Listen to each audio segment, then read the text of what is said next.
Bir həftə qalsa belə bayatlamayan pambıq kimi yumuşaq soba piraşkisi bişirdim.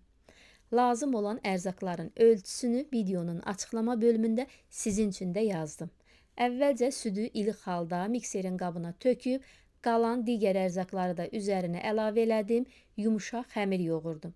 Xəmirin üzərini örtüb qoyuruq acımağa, bu arada içlik hazırlanır. İçlik üçün ətdən, kartofdan istifadə eləmişəm. Ətin üzərinə soğan, duz istiot səpib yağda qovurdum. Xəmirimiz artıq acıyıbdı, 50 qramlıq kündələrə ayırdım. Üzərinə bir dolu çay qaşığı içlik yerləşdirib kənarlarını bükdüm. Soba listinə yerləşdirib təxminən 15-20 dəqiqə mayalanmasını gözlədim. Üzərinə yumurta sarısı çəkib istəyə görə çörək otu da səpə bilərsiniz. 180 dərəcəli sobada üzəri qızarana kimi piraşkiləri bişirdim.